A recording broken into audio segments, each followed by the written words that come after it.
जय श्री कृष्ण, जय राधे राधे। कार्तिक मास का 14वां अध्याय। नारद जी बोले कि हे राजन, तब उसकी इस प्रकार धर्मपूर्वक राज्य करते हुए देख करके देवता अक्षुब्ध हो गए और उन्होंने देवाधिदेव भगवान शंकर का मन में स्मरण करना आरंभ कर दिया। कितने ही प्रकार की स्तुतियां की, पर भक्तों की कामना पूरी करने वाले भगवान शंकर ने नारद जी को बुलवाया और बुलवा करके देव कार्य करने की इच्छा से उनको देवपुरी में भेज दिया। शंकर भक्त नारद भगवान शंकर की आज्ञा से देवपुरी में गए। इंद्र आदि सभी देवता व्याकुल होकर के शीघ्रता से उठ करके नारद जी की स्तुति करने लगे।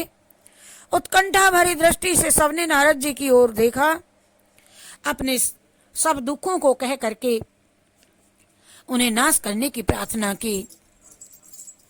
और नारद जी ने कहा कि मैं सब कुछ जानता हूं, इसके लिए अब मैं दैत्यराज जलंधर के पास में जा रहा हूं। ऐसा कह करके देवताओं की को वे आशित करके श्री नारद जी जलंधर की सभा में आ गए। जलंधर ने भी श्री नारद जी के चरणों की पूजा करके हंसते हुए कहा, बोलो महाराज, कहाँ से आए हो?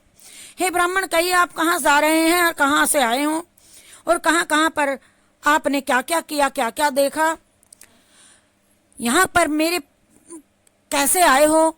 मेरे योग्य जो सेवा हो उसके लिए कुछ आज्ञा कीजिए। जलंधर के इस प्रकार के वचन सुनकर के श्री नारद जी प्रसन्न होकर के बोले, हे दानवराज महाबुद्धिमान जलंधर, तुम बड़े धन्य हो, क्योंकि इस समय सब रत्नों के भोक्ता एक तुम ही तो हो। हे दैत्य श्रेष्ठ, अब आप मेरे आगमन का कारण सुनिए कि जिसके लिए मैं आज यहाँ पर आया हूँ। हे दैत्यराज, मैं स्वेच्छा से कैलाश पर्वत पर जा रहा था, अपनी इच्छा से यहाँ आया हूँ, जहाँ 10,000 योजनों से कल्प वृक्ष का एक वन है।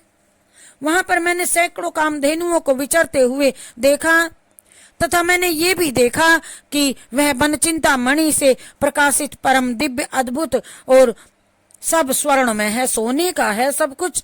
मैंने वहां पार्वती के साथ स्थित शंकर जी को देखा, जो सर्वांग सुंदर गोर वर्ण त्रिनेत्र और मस्तक पर चंद्रमा धारण किए हुए हैं। ये देख करके मुझे बड़ा आश्चर्य हुआ कि इनके समान समृद्धिशाली त्रिलोकी में और कोई तो है नहीं। हे दैत्येंद्र, उसी समय मुझे तुम्हारी भी समृद्धि का स्मरण हो आया और उसे देखने की इच्छा से मैं तुम्हारे पास में चला आया हूँ। यह सुनकर के जलंधर को बड़ा हर्ष हुआ और उसने श्री नारद जी को अपनी सब समृद्धि दिखला दी। ये देखो, ये देखो। उसे देख देवताओं का कार्य करने की इच्छा अनुसार इच्छुक शिव प्रेरित की श्री नारद जी ने जलंधर की बड़ी बड़ी प्रशंसा, भूरी भूरी प्रशंसा की और फिर कहा, निश्चय ही तुम तो त्रिलोकपति होने के योग्य थे। तुम्हारे लिए ऐसा होना कोई विचित्र बात नहीं है। मैं देखता हूँ कि और तो तुम्हारे पास सभी कुछ है, लेकिन एक बात की कमी है। और किसी बात की कोई कमी नहीं है। ऐरावत तुम्हारे पास है, उच्चेश्वर वाघोड़ा तुम्हारे पास है, कल्प वृक्ष तुम्हारे और कुबेर की निधि भी तुम्हारे घर में है, और मणि और रत्नों के ढेर भी तुम्हारे यहाँ लगे हुए हैं। ब्रह्मा जी का हंस युक्त विमान भी आपके पास है, और द्युलोक, पाताल और पृथ्वी पर जितने भी रत्न आदि सब कुछ तुम्हारे ही तो हैं। मैं तुम्हारे इस प्रकार के सब रत्न आदि ऐश्वर्यों को देख करके बड़ा प्रसन्न हूँ, परंतु तुम्हारे पास एक कमी है। वह क्या? बताता हूँ। तुम्हारे पास तो कोई स्त्री रत्न धन नहीं है, उसके बिना तुम्हारा ये सब तो फीका फीका है। तुम कोई स्त्री रत्न ग्रहण करो। नारद जी के इस प्रकार के वचन सुन करके दैत्यराज काम से व्याकुल हो उठा और उसने नारद जी को कहा, प्रणाम करके पूछा, हे जी बताओ, मुझे ऐसी स्त्री कहाँ मिलेगी जो कि सब रत्नों में श्रेष्ठ हो, और यदि ऐसा रत्न कहीं मिले तो मैं आपकी आज्ञा से उसे अवश्य अवश्य लाऊंगा। और नारद जी ने कहा, ऐसा रत्न सोच कर बताता हूँ। अरे ऐसा रतन तो केवल कैलाश पर्वत पर योगी शंकर जी के ही पास में है, और उनकी सर्वांग सुंदरी पत्नी देवी पार्वती बहुत ही मनोहर है।